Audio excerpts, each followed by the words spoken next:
Hello అండి. Very good morning. TG EAPCET 2024కి సంబంధించిన ఈరోజు అప్డేట్స్ ఏంటనేది చూద్దాం ఈరోజు వీడియోలో. సో, దానికంటే ముందు మీరు ఇప్పటివరకు ఛానల్‌ని సబ్స్క్రైబ్ చేసుకున్నట్లయితే తప్పకుండా సబ్స్క్రైబ్ చేసుకోండి.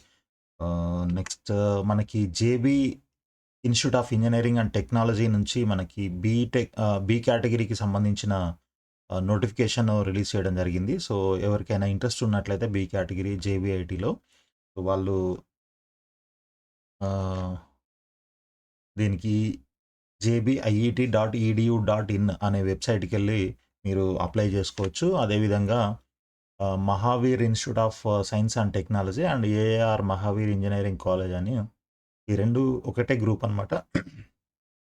సో, బండ్లగూడలో ఉంటాయి ఇవి ఈ 2 కాలేజెస్. సో, దీంట్లో ఎవరికైనా ఇంట్రెస్ట్ ఉన్నట్లయితే మీరు కూడా తప్పకుండా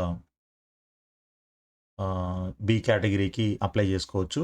వాటికి సంబంధించిన వెబ్‌సైట్స్ కూడా ఇక్కడ ఇచ్చారు చూడండి. mist.ac.in అదొకటి. తర్వాత aarm.ac.in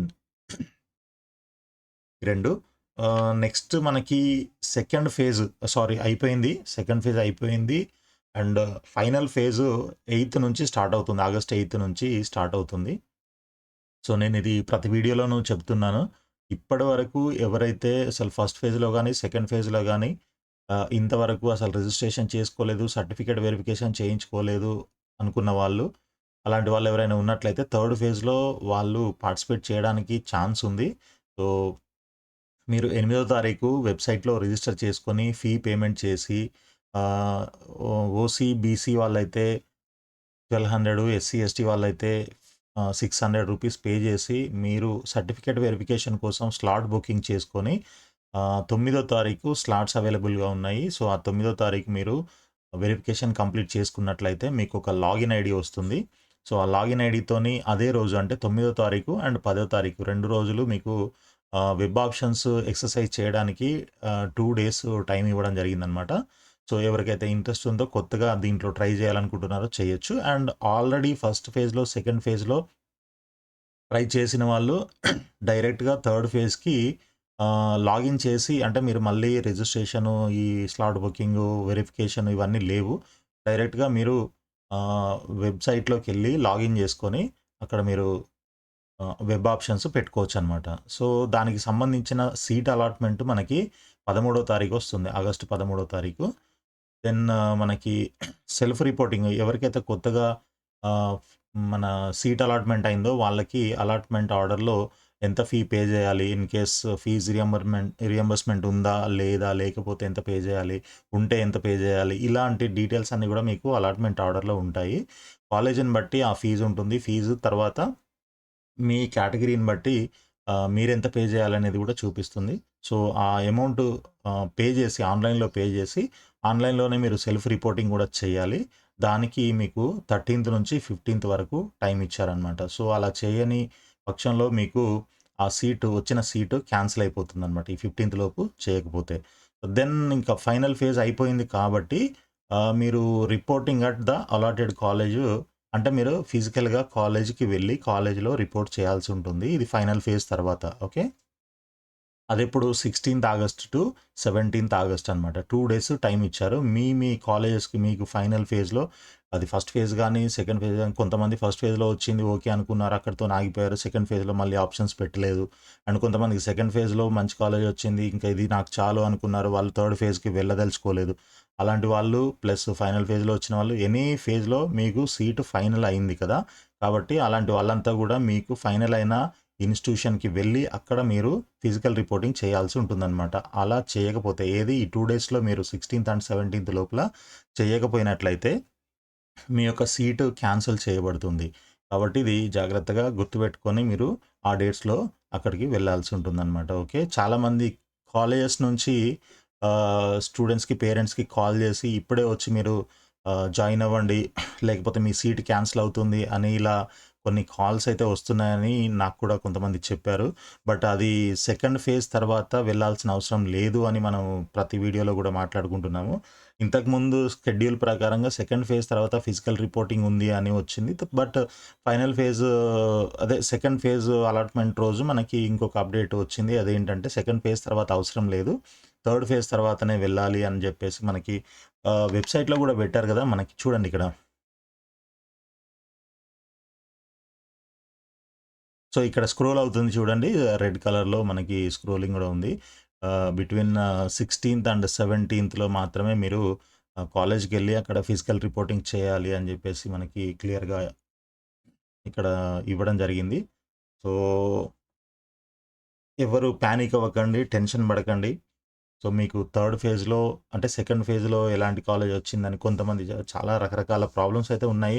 ఫస్ట్ ఫేజ్‌లో మంచిదొచ్చింది. సెకండ్ ఫేజ్‌లో దానికంటే తక్కువ కాలేజ్ వచ్చిందని చాలామంది కాల్ చేశారు. వాళ్ళంతా ఫీల్ అవుతున్నారు. సో, థర్డ్ ఫేజ్‌లో ట్రై చేయండి. ఇన్ కేస్ ఎక్కడ ఛాన్స్ ఉన్నా గూడా ఇన్ కేస్ ఏమైనా ఖాళీలు ఉన్నట్లయితే అంటే ఇప్పుడు నిన్నటి వరకు మనకి సెకండ్ ఫేజ్‌కి సంబంధించిన ఫీజ్ పేమెంట్ డేట్ అయిపోయింది గాబట్టి మనకి ఈరోజు రేపట్లో అసలు ఎంతమంది ఫీజ్ పే చేశారు? మనకి మొత్తము 81,490 సీట్స్ అలాట్ అయ్యాయి. ఏది సెకండ్ ఫేజ్‌లో. అంతమందికి సీట్ అలాట్‌మెంట్ జరిగిందనమాట. సో, దాంట్లో మరి ఎంతమంది కన్ఫర్మ్ చేసుకుంటారు ఫీజ్ పే చేసి, ఎంతమంది థర్డ్ ఫేజ్‌కొస్తున్నారు, ఎంతమంది సీట్లు వదిలేశారు, ఇట్లాంటి డీటెయిల్స్ అన్నీ గూడా మనకి 1 ఆర్ 2 డేస్‌లో తెలుస్తాయి. కాబట్టి ఎక్కడ అవకాశం ఉన్నా మనకి థర్డ్ ఫేజ్‌లో ఏంటంటే, ఆ మిగిలిపోయిన సీట్లకి మళ్ళీ కొంతమంది థర్డ్ ఫేజ్‌లో ఆప్షన్స్ పెట్టుకొని ఇంకేదైనా మంచి కాలేజ్ వస్తుందేమో, మంచి బ్రాంచ్ వస్తుందేమో అని చూస్తూ ఉంటారు కాబట్టి, ఒకరు ముందుకెళ్తే వాళ్ళు వదిలేసిన సీటు ఇంకొకరికొస్తుంది. ఇలా స్లైడింగ్ గూడా జరుగుతూ ఉంటుంది కాబట్టి ప్రాసెస్‌లో డెఫినెట్‌గా ఎంతో కొంత మీకు అప్‌గ్రేడ్ అయ్యే అవకాశం అయితే ఉంటుంది. కాకపోతే అసలు అవకాశం ఎంతవరకు ఉంది అనేది గూడా ఇంపార్టెంట్. మీరు చూజ్ చేసుకునే ఆప్షన్స్‌ని బట్టి గూడా ఉంటుంది. సో, మీరు ఏ కాలేజ్‌లో ఏ బ్రాంచ్ మీరు చూజ్ ఐ మీన్ ఆప్షన్స్ పెడుతున్నారు. వాటి యొక్క కట్ ఆఫ్ ర్యాంకులు ఎంతున్నాయి సెకండ్ ఫేజ్‌లో.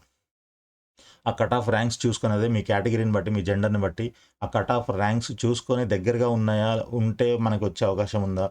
1000, 2000 డిఫరెన్సెస్ ఉన్నట్లయితే మేబీ ఎక్స్‌పెక్ట్ చేయొచ్చు. అంతేగాని మరీ 10,000, 20,000 ఉంటే మాత్రం మనం ఎక్స్‌పెక్ట్ చేయలేము. కాబట్టి అవన్నీ గూడా చూసుకొని మీరు జాగ్రత్తగా ఆప్షన్స్ పెట్టుకోండి. సో, ఇకపోతే అసలు ఫైనల్ ఫేజ్‌కి ఎవరు పార్టిసిపేట్ చేయొచ్చు అనేది మనం ఒక్కసారి ఈ రివైజ్డ్ నోటిఫికేషన్‌లో చూద్దాము. సో, ఫైనల్ ఫేజ్‌లో ఎవరు పార్టిసిపేట్ చేయొచ్చు, ఎవరు చేయలేరు అనేది గూడా ఇక్కడ మనకి క్లియర్‌గా నోటిఫికేషన్‌లో మెన్షన్ చేయడం జరిగింది. చూడండి final phase the candidates who have participated in counselling and not cancelled can exercise options using their old password login ID. చూడండి ఎవరైతే పార్టిసిపేట్ చేశారో ప్రీవియస్ కౌన్సెలింగ్స్‌లో ఫస్ట్ ఫేజ్ గాని, సెకండ్ ఫేజ్‌లో గాని సీట్ వచ్చింది. కానీ క్యాన్సెల్ చెయ్యలేదు. క్యాన్సెల్ చెయ్యని వాళ్ళు కండిషన్ జాగ్రత్తగా వినండి. క్యాన్సెల్ చెయ్యని వాళ్ళు can exercise using their old password and login. మీరు ఎవరైతే క్యాన్సెల్ చేసుకోలేదో, క్యాన్సెల్ చేసిన వాళ్ళు థర్డ్ ఫేజ్‌కి వెళ్ళడానికి ఛాన్స్ లేదు. మీరు క్యాన్సెల్ చేయకుండా వదిలేసినా వెళ్ళొచ్చు. ఓకే. ఆటోమేటిక్‌గా క్యాన్సెల్ అవుతుంది మీ సీటు. లేదు అదే మీరు వదిలేస్తే ఆటోమేటిక్‌గా సీట్ క్యాన్సెల్ అవుతుంది కాబట్టి మీరెళ్ళొచ్చు. అండ్ ఫీజ్ కట్టి ఆన్‌లైన్ రిపోర్టింగ్ చేసిన వాళ్ళు గూడా వెళ్ళొచ్చు. ఎవరు వెళ్ళకూడదు, వెళ్ళలేరు అనంటే ఓన్లీ క్యాన్సెల్ చేసిన వాళ్ళు. కావాలని క్యాన్సెల్ చేశారు గదా సీటు. సో, అలాంటి వాళ్ళు. మీరు ఫస్ట్ ఫేజ్‌లో క్యాన్సెల్ చేసినా, సెకండ్ ఫేజ్‌లో క్యాన్సెల్ చేసినా మీరు నాట్ ఎలిజిబుల్ అనమాట.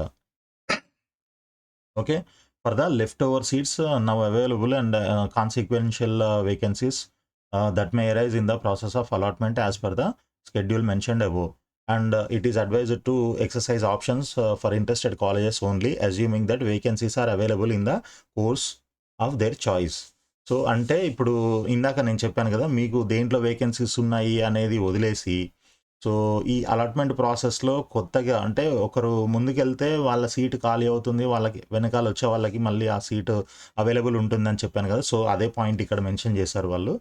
కాబట్టి మీరేమనుకుంటారు అనంటే అన్నిట్లో వేకెన్సీస్ ఉన్నాయి అని అనుకోని మీరు ఆప్షన్స్ పెట్టండి. అది ఖాళీ ఉందా? లేదా? లేకపోతే అయిపోయిందా? లేకపోతే ఏంటి? అనేది పక్కన పెట్టేసి దాంట్లో ఖాళీ ఉంది అని అనుకోండి. అనుకోని పెట్టుకోండి. బట్ ఒకటి ఇందాక నేను చెప్పినట్లు మీరు మీ కట్ ఆఫ్ ర్యాంక్స్‌కి దగ్గరలో ఉందా? లేదా? అంటే ఓవర్ ఎక్స్‌పెక్టేషన్స్ కాకుండా ఉండడం కోసం చెప్తున్నాను మీకు. సో, అలా మీరు ట్రై చేయండి. మేబీ ఒక్కొక్కసారి లక్కీగా తగిలినా తగలొచ్చు. మీకంటే ముందు ఒక 10,000 ర్యాంకుల్లో మీకంటే ముందు ఎవరు క్యాండిడేట్ లేరనుకోండి మీ కేటగిరీలో గాని, మీ జెండర్‌లో గాని. సో, అలాంటప్పుడు ఆ సీటు మీకే వచ్చే అవకాశం గూడా ఉండొచ్చు. ఓకే. బట్ అలాంటివి చాలా రేర్ కేసెస్‌లో జరుగుతాయి. So anyway next who can exercise options in final phase అని చెప్పేసి ఇక్కడ మనకి కొన్ని పాయింట్స్ ఇచ్చారు.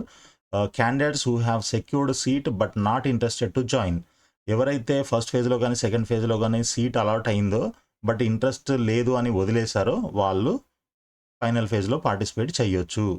ఓకే, ఒకటి. రెండో point, who have not secured seat so far but got their certificates verified. మీకు సర్టిఫికేట్ వెరిఫికేషన్ అయిపోయింది కానీ మీకు ఫస్ట్ ఫేజ్లో సీట్ రాలేదు, సెకండ్ ఫేజ్లో కూడా సీట్ రాలేదు. అలాంటి వాళ్ళు కూడా థర్డ్ ఫేజ్లో పార్టిసిపేట్ చేయొచ్చు. Okay, third point, who have not exercised the options so far but got their certificates verified. So మీ సర్టిఫికేట్స్ వెరిఫికేషన్ చేసుకున్నారు కానీ మీరు అసలు ఎక్సర్సైజే చేయలేదు, ఆప్షన్సే పెట్టలేదు. ఫస్ట్ ఫేజ్లో కానీ సెకండ్ ఫేజ్లో కానీ ఆప్షన్స్ పెట్టలేదు. మీకు ఆల్రెడీ లాగిన్ ఐడి వచ్చి ఉంటుంది కాబట్టి ఆ లాగిన్ ఐడితో మీరు పాస్వర్డ్ జనరేట్ చేసుకుంటే డైరెక్ట్గా ఆప్షన్స్ పెట్టుకోవచ్చు లాగిన్ చేసి. లేదు అని అంటే పాస్వర్డ్ జనరేట్ చేసుకొని ఆప్షన్స్ పెట్టుకోవచ్చు అనమాట లాగిన్ చేసుకొని. సో అది ఆ కేసు ఒకటి. మొత్తం ఇంకా next fourth one, who have secured a seat self reported and aspiring for a better option. మీకు ఫస్ట్ ఫేజ్లో కానీ సెకండ్ ఫేజ్లో కానీ సీట్ వచ్చింది అండ్ మీరు ఫీజు పే చేశారు, సెల్ఫ్ రిపోర్టింగ్ కూడా చేశారు ఆన్లైన్లో. అలాంటి వాళ్ళు ఇంకా బెటర్ కాలేజ్ వస్తుందేమో అని ట్రై చేసే వాళ్ళు కూడా దీంట్లో పార్టిసిపేట్ చేయొచ్చు. ఓకే, నెక్స్ట్ ఫిఫ్త్ పాయింట్, ఇది స్పోర్ట్స్కి సంబంధించి. Sports category candidates whose certificates were submitted and got verified during first phase of counselling have to exercise options in final phase to consider their candidature for sports category seats. ఈ sports category వాళ్ళకి ఏంటంటే special category కాబట్టి ఈ sports వాళ్ళ certificates అన్నీ కూడా sports అథారిటీకి పంపించడం జరిగింది. అండ్ దానికి సంబంధించిన లిస్ట్ కూడా మనకి వెబ్సైట్లో ఆల్రెడీ పెట్టారు. ఇక్కడ ఆ స్పోర్ట్స్లో మీ యొక్క ఇక్కడ ఉంది ఎన్సిసి, ఇది స్పోర్ట్స్ కేటగిరీ క్యాండిడేట్స్. ఇది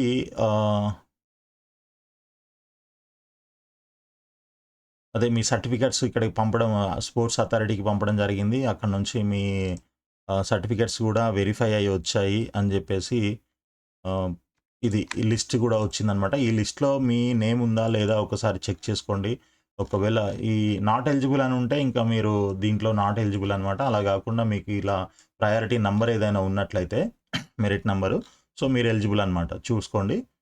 సో అలాంటి వాళ్ళందరికీ సీట్ అలాట్మెంటు థర్డ్ ఫేజ్లో జరుగుతుంది, ఫైనల్ ఫేజ్లో. ఓకే, ఫస్ట్ ఫేజ్లో సీట్ అలాట్ చేయలేదు, సెకండ్ ఫేజ్లో కూడా సీట్ అలాట్ చేయలేదు. ఏది ఆ స్పోర్ట్స్ కోటాలో ఉన్న వేకెన్సీస్ అలాగే ఉన్నాయి, ఇంకా వాటిని ఫిల్ చేయలేదు. అవి ఎప్పుడు చేస్తారు? థర్డ్ ఫేజ్లో, ఫైనల్ ఫేజ్లో చేస్తారనమాట. ఎందుకు అని అంటే వాళ్ళ సర్టిఫికేట్ వెరిఫికేషన్ కోసం ఇన్ని రోజులు వెయిట్ చేయాల్సి వచ్చింది. Okay, and any other eligible candidates అని అన్నారు. ఎనీ అదర్ ఎలిజిబుల్ క్యాండిడేట్స్ అంటే ఇక్కడ మనకి సింపుల్గా చెప్పాలంటే ఒకే ఒక్క కండిషన్ ఉంది. ఎవరైతే ఫస్ట్ ఫేజ్లో కానీ సెకండ్ ఫేజ్లో కానీ క్యాన్సల్ చేసుకున్నారో సీటు, మీ అంతటా మీరు సీట్ క్యాన్సల్ చేసుకున్న వాళ్ళు మాత్రము ఎలిజిబుల్ కాదు. ఇంకా మిగిలిన వాళ్ళందరూ ఎలిజిబులే దాదాపు. ఓకే, ఫస్ట్ ఫేజ్లో వెరిఫికేషన్ చేసుకున్నా, సెకండ్ ఫేజ్లో వెరిఫికేషన్ చేసుకున్న, ఆప్షన్స్ పెట్టినా పెట్టకపోయినా, సీట్ వచ్చినా రాకపోయినా, ఫీజ్ పేమెంట్ చేసినా చేయకపోయినా నో ప్రాబ్లం, మీరందరూ కూడా ఫైనల్ ఫేజ్లో ఆప్షన్స్ పెట్టుకోవచ్చు. సింపుల్. ఓన్లీ మీరు క్యాన్సల్ చేసుకున్నట్లయితేనే వాళ్ళు మాత్రమే ఎలిజిబుల్ కాదు, క్యాన్సల్ చేసుకున్న వాళ్ళు. ఇది ఒకటే పాయింట్, ఇంకా అంతకుమించి దీంట్లో ఎక్కువేం లేదు. ఇక్కడ కొన్ని నోట్ పాయింట్స్ కూడా ఇచ్చారు. The candidates who have cancelled seat either in first phase or second phase are not eligible to give options in final phase. అదే ఇప్పటిదాకా అదే చెప్పాను కదా. సో ఇది ఫస్ట్ ఫేజ్. అదే ఫైనల్ ఫేజ్లో మీరు ఎవరైతే క్యాన్సల్ చేసుకున్నారో ఫస్ట్ అండ్ సెకండ్ ఫేజ్లో వాళ్ళు నాట్ ఎలిజిబుల్ అనమాట. Second point, the candidate once allotted seat shall note that if they exercise options now and a seat is allotted as per the options, so the వేకేటెడ్ seat will be allotted to next meritorious candidate and hence they will have no claim on the previous allotment. అదే ఇందాక చెప్పాను కదా, ఇప్పుడు ఒక candidate betterment కోసము already సివిఆర్లో వచ్చింది అనుకుందాము, ఏదో విజ్ఞాన్ జ్యోతికో సిబిఐటికో వాసవికో వస్తుందేమో అని ఎక్స్పెక్ట్ చేసి అది పెట్టుకున్నాడు. అతనికి వచ్చింది ఆ సీటు, ఏదో విజ్ఞాన్ జ్యోతిలో వచ్చింది మెకానికల్ సంథింగ్. సో సివిఆర్లో వచ్చిన సీటు ఆటోమేటిక్గా వేకెంట్ అవుతుంది కాబట్టి ఇమ్మీడియట్గా అతని వెనకాల ఎవరైతే మెరిట్ క్యాండిడేట్ ఉంటారో, నెక్స్ట్ క్యాండిడేట్ ర్యాంకరు, అతనికి ఆ సీట్ ఇచ్చేస్తారు. కాబట్టి ఆ సీట్, ఆ సివిఆర్ సీట్ ఆటోమేటిక్గా ఇతనికి ఫస్ట్ క్యాండిడేట్కి క్యాన్సిల్ అయిపోతుంది, ఫస్ట్ వచ్చిన సీటు. సో మళ్ళీ నాకు అది కావాలి అని కొంతమంది అడుగుతున్నారు నన్ను ఫోన్ చేసి. అలా ఛాన్స్ లేదు. ఎందుకనంటే మీకు ఎప్పుడైతే సెకండ్ ఫేజ్లో కానీ అదే ఫర్దర్ ఫేజెస్లో ఫస్ట్ వచ్చిన సీటు కాకుండా వేరే రౌండ్‌లో వచ్చిన సీట్ వచ్చిందో, మీరు పెట్టిన ఆప్షన్స్‌లో సీట్ వచ్చిందో, సో, ఇమ్మీడియేట్‌గా మీకు ప్రీవియస్ రౌండ్‌లో వచ్చిన సీట్ ఆటోమేటిక్‌గా క్యాన్సిల్ అయిపోతుంది ఇమ్మీడియేట్‌గా. సో దట్ ఎనకాల వచ్చే వాళ్ళకి ఇస్తారనమాట వేకెన్సీ. అది ఆ వేకెంట్ సీట్‌ని. కాబట్టి ఇంక మీకు మళ్ళీ ఈ రెండిట్లో ఏదో ఒకటి చూజ్ చేసుకునే అవకాశం ఉందా అనంటే ఉండదు మీకు డెఫినెట్‌గా. కాబట్టి ఈ మిస్టేక్ చాలామంది చేశారు ఈ సెకండ్ ఫేజ్‌లో. అలాంటి మిస్టేక్ మీరు చేయకుండా థర్డ్ ఫేజ్‌లో మీరు ఆప్షన్స్ పెట్టుకునేటప్పుడు జాగ్రత్తగా చూసి పెట్టుకోండి. మీకిప్పుడొచ్చిన కాలేజ్ కంటే బెటర్ కాలేజెస్ ఆర్డర్‌లో పెట్టుకోండి అండ్ బెటర్ బ్రాంచెస్ మాత్రమే పెట్టుకోండి. ఫర్ ఎగ్జాంపుల్ ఇప్పుడు మీకు ట్రిపుల్ ఈ వచ్చింది. మళ్ళీ ట్రిపుల్ ఈ పెట్టకుండా ఇన్ కేస్ అంటే బెటర్ కాలేజెస్‌లో ట్రిపుల్ ఈ కావాలనుకుంటే ట్రిపుల్ ఈ పెట్టుకోవచ్చు మంచి దానికంటే బెటర్ కాలేజెస్‌లో. అలా మీరు ప్రయారిటైజ్ చేసుకోండి. చేసుకొని మాత్రమే పెట్టండి. ఇప్పుడు మిగిలిన అన్ని కాలేజీలు పెట్టాల్సిన అవసరం లేదు. దీనికంటే ఇప్పుడు మనకొచ్చిన కాలేజ్ కంటే తక్కువలో డౌన్‌లో ఉండే కాలేజెస్ అస్సలు పెట్టకూడదు మీరు. ఓకే. సో, ఈ వచ్చిన మంచి కాలేజ్ పోయి దానికంటే మామూలు కాలేజ్ రావడానికి అవకాశాలుంటాయి కాబట్టి మీరు ఆ మిస్టేక్ చేయకండి. రెండోది మీరు third point, sorry. Options given in the first phase and second phase will not be considered for allotment, and candidates have to exercise options afresh in final phase. మీరు ఫస్ట్ ఫేజ్‌లో ఇచ్చిన ఆప్షన్స్ కానీ, second ఫేజ్‌లో ఇచ్చిన options కానీ ఇక్కడ consider చెయ్యరు. కాబట్టి మీరు ఇప్పుడు మళ్ళీ ఫ్రెష్‌గా ఆప్షన్స్ పెట్టుకోవాల్సిందే. కాబట్టి మీరు పెట్టుకునేటప్పుడు ఇది మీకు ఒక మంచి ఛాన్స్ అనుకోవచ్చు. ఇన్ని రోజులు అంటే ఫస్ట్ ఫేజ్‌లో, సెకండ్ ఫేజ్‌లో చేసిన మిస్టేక్స్ మళ్ళీ రిపీట్ చేయకుండా మంచిగా కరెక్ట్‌గా ఆలోచించి జాగ్రత్తగా డెసిషన్ తీసుకొని ప్రయారిటైజ్ చేసుకొని కాలేజెస్ గానీ, బ్రాంచెస్ గానీ మీరు ఆప్షన్స్‌లో పెట్టండి. Okay. Next fourth point candidates have sorry candidates who are satisfied with their present allotment and paid the tuition fee through online and self-reported through website need not exercise options once again. మీరు ఎవరైతే నాకిది okay. ఇప్పుడొచ్చిన college second ఫేజ్‌లో ఏదో college వచ్చింది, branch వచ్చింది. నాకిది చాలు ఇంక వేరేది అస్సలు అవసరమే లేదు. దీనికంటే బెటర్ కాలేజ్ ఏదైనా అవసరం లేదు నాకు. ఈ కాలేజ్ మా ఇంటి పక్కనే ఉంటది. సో, నాకిది చాలు. నాకు సీబీఐటీ వచ్చిన అవసరం లేదు. విజేఐటీ అదే విజ్ఞాన్ జ్యోతి వచ్చినా నాకు అవసరం లేదు. అనుకునే వాళ్ళు మీరు మళ్ళీ థర్డ్ ఫేజ్‌లో వెళ్ళి ఆప్షన్స్ పెట్టాల్సిన అవసరం లేదు. ఇక్కడే మీరు ఫిక్స్ అయిపోవచ్చనమాట. సో, థర్డ్ ఫేజ్‌లో ఆప్షన్స్ పెట్టకుండా డైరెక్ట్‌గా మీరు 16థ్ రోజు కాలేజ్‌కెళ్ళి ఈ అలాట్‌మెంట్ ఆర్డర్ తీసుకోండి. అంటే థర్డ్ ఫేజ్ రిజల్ట్ వచ్చిన తర్వాత మళ్ళీ అలాట్‌మెంట్ ఆర్డర్ ఒకటి డౌన్‌లోడ్ చేసుకోవాల్సి ఉంటుంది. అదొక్కటి చేసుకొని మీరు డైరెక్ట్‌గా 16థ్ రోజు కాలేజ్‌కెళ్ళి అక్కడ రిపోర్టింగ్ చేస్తే సరిపోతుందనమాట. ఇక్కడ మళ్ళీ ఇంకా కంటిన్యూషన్ ఉంది చూడండి. However they have to report at the college in person after final phase of allotment. Otherwise the allotted seat stands cancelled. So, మీరు ఒకవేళ 16థ్ రోజు గాని, 17థ్ రోజు గాని కాలేజ్‌కెళ్ళి మీరు ఫిజికల్ రిపోర్టింగ్ చేయకపోతే మీ సీటు క్యాన్సెల్ చేయబడుతుంది అని చెప్పేసి క్లియర్‌గా మెన్షన్ చేశారు. సో, ఇది మనకి ఫైనల్ ఫేజ్‌లో అసలు ఎవరు పార్టిసిపేట్ చేయొచ్చు, ఎవరు పార్టిసిపేట్ చేయలేరు అనే దానికి క్లియర్ కట్ ఆన్సర్. చాలామంది చాలా కన్‌ఫ్యూజన్‌లో ఉన్నారు. సీటు మేము పార్టిసిపేట్ చేయొచ్చా? చేయలేమా? క్యాన్సిల్ చేసుకోవచ్చా? క్యాన్సిల్ చేసుకోవాలంటే ఏంటి? సో, మీరు క్యాన్సిల్ చేసుకోవాలంటే ప్రొసీజర్ మన నిన్నటి వీడియోలో, మొన్నటి వీడియోలో కూడా మాట్లాడుకున్నాము. మీకు లాగిన్ చేసినట్లయితే దాంట్లో క్యాన్సిల్ చేసుకోమని ఒక లింక్ ఉంటుంది లాగిన్ అవ్వంగానే. సో, ఆ లింక్ క్లిక్ చేసి మీరు me I agree to cancel అని సంథింగ్ ఏదో లింక్ ఉంటుంది. ఆ లింక్ క్లిక్ చేసి మీరు సీట్ క్యాన్సిల్ చేసుకోవచ్చు. ఇన్ కేస్ చేసుకోవాలి అనుకుంటే. బట్ మీరు క్యాన్సిల్ చేసుకుంటే you will not be eligible for the third phase అనమాట. అదొకటి గుర్తుపెట్టుకొని చేసుకోండి. క్యాన్సిల్ చేయడానికి మీకు లాస్ట్ డేటు 7th ఆగస్ట్ వరకు ఇచ్చారు.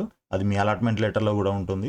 సో, ఇంట్రెస్ట్ ఉన్న వాళ్ళు తప్పకుండా అది చేసుకొని అంటే బి కేటగిరీకి వెళ్దామని కొంతమంది అనుకుంటారు కదా! ఆల్రెడీ ఫీజ్ కట్టి దీనికంటే మంచి కాలేజ్‌లో సీటు వచ్చే అవకాశం ఉంది బి కేటగిరీ అనుకునేవాళ్ళు. Okay. So, B category seat కన్ఫర్మ్‌గా వస్తుందా? రాదా? అనేది మనకు తెలీదు. ఏది మనం మెరిట్‌లో ట్రై చేయాలనుకుంటే. అలా కాదు డొనేషన్‌లో అని అనుకుంటే ఆఫ్‌కోర్స్ మీకు సీట్ కన్ఫర్మ్ అవుతుంది కాబట్టి మీరు ఇక్కడ క్యాన్సిల్ చేసుకొని అటు వెళ్ళిపోవచ్చు. సో, క్యాన్సిల్ చేసుకుంటే ఎంత ఫీజు రిటర్న్ వస్తుంది అనేది క్లారిటీ లేదు. అది కూడా చాలామంది అడుగుతున్నారు. ఆ ఎంసెట్ ఆఫీస్‌కి కాల్ చేస్తే వాళ్ళు అసలు కాల్ కలవనే కలవట్లేదు.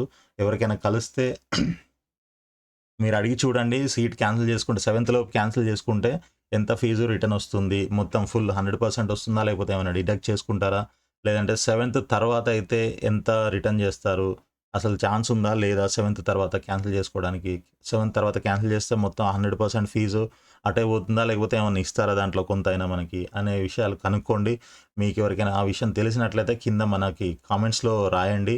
సో దట్ మిగిలిన మన సబ్స్క్రైబర్స్, వ్యూవర్స్ అందరికీ కూడా ఆ విషయము తెలుస్తుంది. Okay friends. సో ఇవాల్టి వీడియోలో ఇంతే. ఇంకా నెక్స్ట్ అప్డేట్స్తోని మళ్ళీ మనము నెక్స్ట్ వీడియోలో కలుద్దాము. సో ఛానల్‌ని సబ్స్క్రైబ్ మాత్రం తప్పకుండా చేయండి. ఇన్ని సార్లు అడుగుతున్నాను ఛానల్‌ని సబ్స్క్రైబ్ చేయకపోతే ఎలాగండి? మీరు చూస్తున్నారు, కాల్స్ చేస్తున్నారు, మాట్లాడుతున్నాము, అన్నీ చేస్తున్నాం గానీ సబ్స్క్రైబ్ మాత్రం చేయట్లేదు మీరు. ఫ్రీయే గదా!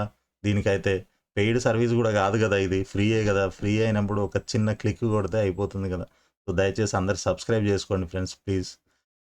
Okay. So all the best అండి మీ థర్డ్ ఫేజ్‌కి. ఇంకేమైనా డౌట్స్ ఉన్నట్లయితే మీరు కింద కామెంట్స్‌లో రాయండి. Thank you.